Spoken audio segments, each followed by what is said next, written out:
What's good, everybody? This is Robo, Aaron, and Brendan from All Bark back with another video. Today we're going over the Lions' first preseason game where they took a W over the Giants, 21-16. We're just going to go over our quick thoughts and top players from the game so far, and just our overall thoughts on the first preseason game as a whole. Yeah, no, I thought the Lions and stuff really did good in this first preseason game and everything. It was great to see all the crowd support that they got. Brendan was there. He'll talk more about the atmosphere and everything. There was a lot of people there. There's a lot of hype around the Lions and stuff this year. And I was really impressed with a lot of our young players and everything. But most particularly, I was very impressed with Jack Campbell. And everybody says that we reached on him. We should have got him in the second round, but he looks like he's going to be probably our best linebacker and stuff this year. You've seen him that he was always there making the right plays. He had 6 tackles, and he had a pass deflection as well. And he's just proven again that Brad Holmes and Dan Campbell, they know what they're doing. They know the players that they need to draft and everything. And linebacker and defense was an issue that we had last year, and we addressed that issue. And everybody says like how good Derek Barnes and Jack Campbell look together, and we were just talking about that a little bit off camera before and everything. But it looks like that's going to be our 1 and 2, Derek Barnes and Jack Campbell. And so far, looks pretty good. And let's hope that keeps looking good throughout the season. Yeah, so being at the game, I've only been to one other preseason game ever. Me and Aaron had season tickets, so one of the games me and some of my family and one of our buddies went, it was so bad. That was when the Lions were really bad, like 3 or 4 years ago. I think it was like 4 years ago. It was awful atmosphere. It was just boring. So going into it, I really wasn't expecting to honestly have that much fun. I did think it would be better with what we were building right now in Detroit, but the atmosphere was honestly insane. It was almost like it was a regular season game. The stands were packed. I'm really excited. I honestly think Detroit's atmosphere might be a top 5 hardest stadium to play at this year, with season tickets are sold out for the first time ever. Just with even how the preseason was going, I hope that we can get off hot and the fans can keep this energy up throughout the year. There was Super Bowl chants after a preseason win against the Giants, which was funny. Yeah. But yeah, being there and seeing it in action, the one thing that really stood out to me was how bad our backup offensive linemen were. I think Robo was saying it was third string, which if that's the case, then it is what it is. It doesn't really matter. I think with our offensive line, our starters, Jahmyr Gibbs and Goff are going to absolutely thrive in this environment and this depth chart that we're building right now, because we have so many weapons right now, which kind of wasn't really displayed yesterday, but on Friday. But other than that, the defense for me was phenomenal. The energy with our defense was great. Like Aaron said, Campbell was amazing. We had other guys stand out, like what are they? The Okoro brothers. Yeah. What's their names? The Okoro brothers played really good. There was one play, James Houston had a good play. And all together, I really was impressed by our defense. I thought our defense looked really good, and I'm really excited to see how we progress, because if our defense can progress into the top 15 or the top 10, I think that we really do have a strong chance to push into the Super Bowl, or at least make it to second or third round in the playoffs. So that's what my hope is. And honestly, from a most valuable player, and maybe not even most valuable player, but the play that really shifted the whole game was Alexander's punt return for the touchdown. It seemed like we were really stagnant on offense, couldn't get anything moving, couldn't get points. And once he was able to run that back, JMO got the 2-point conversion. And then, honestly, from there on out, we had all the momentum. We were able to basically take over the game and win it.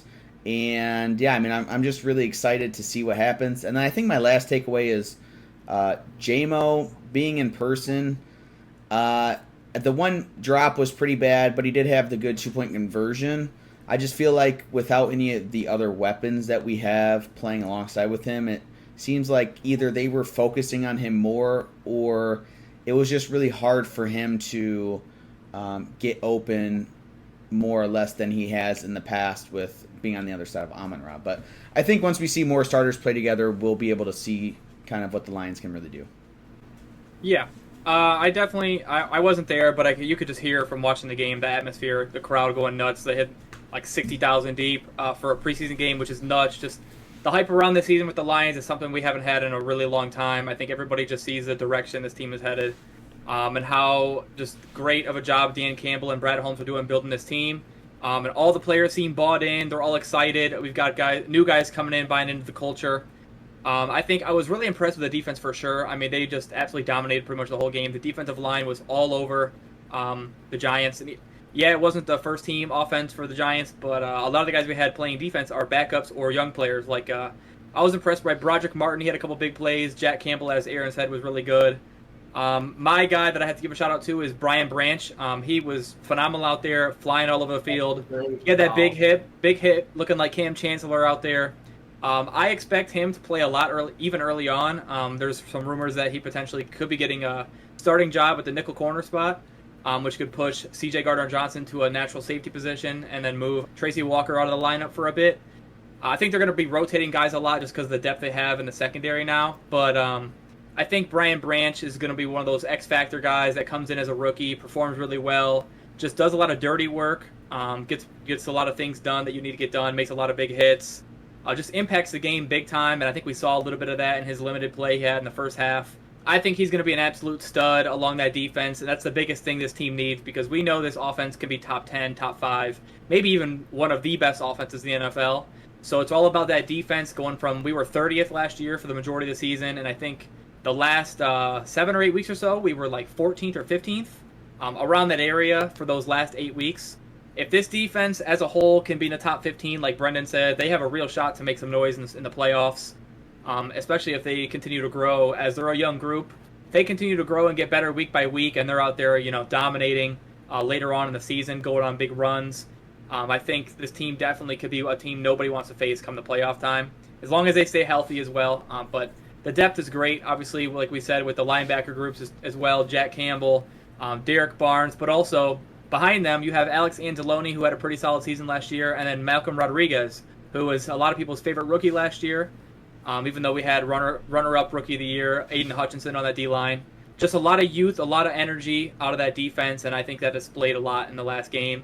Offensively, this team, we didn't really see many of the starters, obviously. We saw some J-Mo. He's going to get a lot of preseason reps because they're going to get him ready for when he comes back from suspension. Gibbs looked pretty good on a few of his plays, had that big catch. Laporta didn't play much. I think he had 1 or 2 drives. He had a drop, but I'm not really worried about Laporta's hands. He didn't have any drops in college. Just a tough ball. Obviously, Nate Sudfeld was just not good whatsoever. Everybody all game long was calling for Sudfeld to get out of there. Week two preseason, we should get Teddy Bridgewater out there, so we'll see what the receivers and tight ends look like with him. And we'll probably see more of Laporta and some more accurate targets towards Jameson Williams, see if they can get going a bit more with Teddy. Even though he doesn't know the system very well, obviously he just signed last week. But I'm excited for future games. I thought it was a really big look into what the season could be like for the Lions, especially defensively. Yeah, and I just want to add more stuff about our defensive line and everything. We had the Cora brothers that accounted for 4 of our 5 sacks, and Julian Cora accounted for 3 of those 5 sacks. And James Houston, like you mentioned earlier and everything, he had like over 10 sacks and stuff last year, 10.5 sacks. And his stat line from the game against the Giants didn't even stand out. But what he did on the field was awesome. Like, there was even one play and everything that the offensive lineman pretty much just had to take him and push him and drag him down to the ground, because if not, he was going to get a free, wide-open sack on the quarterback.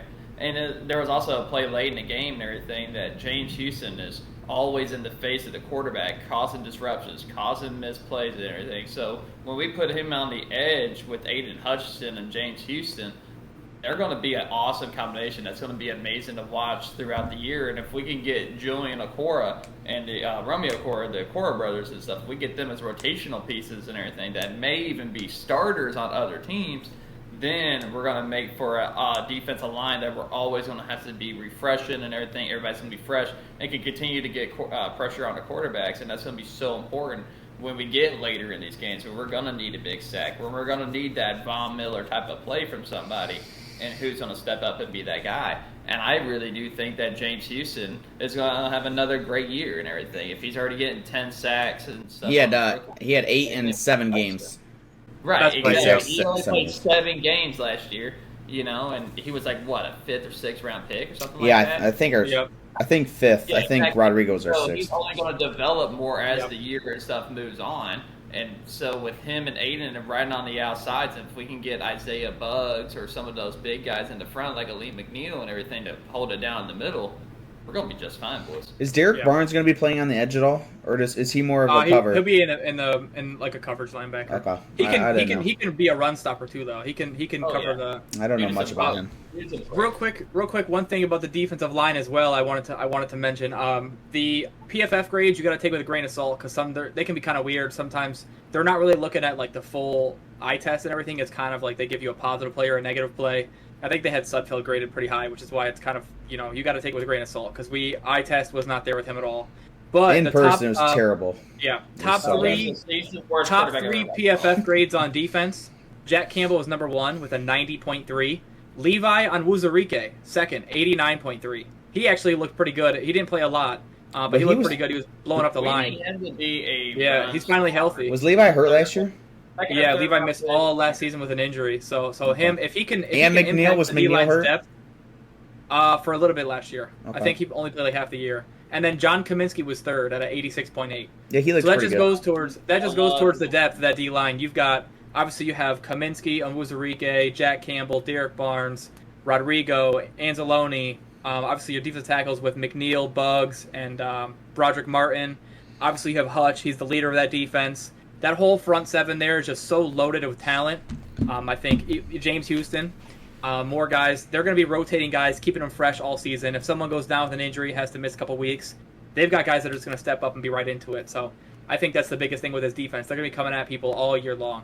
Honestly, I think a move that I really hope we are pursuing, and I know it's been rumored, but if we really can get Chase Young and he stays healthy and that's someone we can add on the opposite side of Hutch, that's a move where I legitimately could see the Lions making the Super Bowl and being a true contender. And if we can get him for as cheap as a second, honestly, if we can get him for a late first, I would pay that for him, in my opinion. I don't know if it would even cost that, but whatever you have to do to get Chase Young right now, if you can add him, if you have to give up Okoro, Romeo and the brothers and a second, or the brothers and a third round pick, I'd do that right now. Chase Young's elite. I know he hasn't been healthy, but even those couple elite games that you can get from him could potentially lead into wins against really good teams. So yeah, with the depth they have too, is if you're able to cash in some of that depth or just picks in general, and then you just continue to build that depth, and you have the 2 superstar edge rushers with Young and Hutch. I mean, I don't see a better. I don't know a better like a combo of edge rushers in the NFL right now. Right. It'd be like the only one you could even consider is like Bosa and Mack, and Khalil Mack's not the same, but I mean he's still a top 100 player. Joey Bosa's always hurt too, so exactly. So it's one of those things where you have Young. If you're able to go get Chase Young, you go do it. Absolutely. I think if you're at a position around the trade deadline where the Lions are looking like a playoff team and the Commanders aren't so, especially in that division where you got the Cowboys and the Eagles who are basically locks to make the playoffs. Even the Giants are probably better than the Commanders. Well, obviously, we'll see with how the games go. But if the Commanders are in a position where, we're not going to extend Chase Young, we'd rather trade him. I think the Lions got to be the first team on the phone and just saying, look, we gotta go for this now. Start this championship window. Make a jump. I really don't think it would cost that much either. I mean, it just depends on how they value him, and if they're not looking to extend him at all, and you're able to get him for a first or second round pick. Yeah, I agree with you completely. I think that would be something that completely changes the ceiling of the team for sure. I feel like the only way I could see Washington wanting to keep him, if they're going to really try to push contending, I almost feel like it's going to have to take them trading for someone like Kyler, that quarterback position. So I don't know. Maybe if they play Howell for a little bit and it's not working out, they have Brissett. Is it Howell and Brissett? I think so. Yeah. I mean, I guess Brissett's solid. So either way, they probably could still win games, but they're not a contender right now. So. Right. I don't know. I mean, if we can get Sam Howell, it would take Sam Howell shocking them and being like, okay, this is who we want to go with for the next few years. Let's try to make the playoffs in a couple of years. Or it would take them going into the season saying, we're going to do everything we can to go get a guy like Kyler if the Cardinals have the first pick and they want to use it on Caleb. That's pretty much the only reason. If they look at that, they might want to keep him around. But if not, and they're like, look, we got to enter a rebuild because we're going to draft a rookie quarterback. This team didn't work out, and they could potentially put him on the block to save some money, and try to bring in another first-round pick to replace him. Honestly, Especially the with his injury Redskins history. are so bad too. They'll probably end up getting the first overall pick. I really do think that they're one of the worst teams in the league right now. Who's that? The Redskins. The Commanders? The Commanders. It's gonna be hard Wisconsin, getting out of there. It's gonna be hard getting out of that. I still can't. They've been Washington football team for like 3 years. Are they the Yeah. football team? No, they're the Commanders. Then they changed to the Commanders. Oh my god. They were Commanders last year for the first year, I think. Oh, okay. Yeah. But yeah, no, they're one of the worst teams in football and stuff right now. And stuff we all know. It starts with good quarterback play and everything. And I think they were actually middle of the pack team last year. Weren't they like Yeah, they 8 were last 8 and 9? Yeah. yeah, They had the same. They had the yeah. same team. I mean, they don't really have anything different. They're in a weird spot 'cause I think a lot of people predict them to go to win say 3 or 4 Carson games, Wentz, but and then he's there's trash. some that are having predicted to win like 8 or 9 because of the roster. So it depends on. I could see them. I could see them if they could sell. Honestly, if they can sell Terry and Chase Young and a couple other pieces, move into the top 10, get a couple more first and seconds.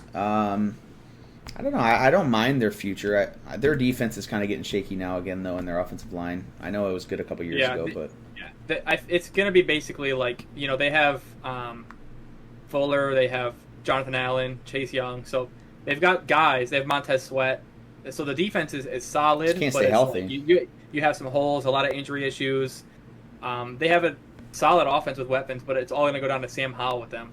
So we'll see if that's a possibility, possibly midseason. who do we play next week? Who's our week 2 game? Jaguars, and I think it's a home game. Okay, another home game. Okay, cool. T-Law coming to town. Nice. Hopefully we can start seeing a lot more of the starters playing. Hopefully that we can see a little bit more of the offensive line, so that way we can truly see what we got in Gibbs and everything. He did have a couple of explosive plays. Hopefully we can see that a little bit, a lot more Sam Laporta. And it's going to be entertaining to watch Brian Branch in the backfield still continue to do what he's doing and making those explosive plays and using that hit stick and kabooming players. Starting up a new Legion of Boom.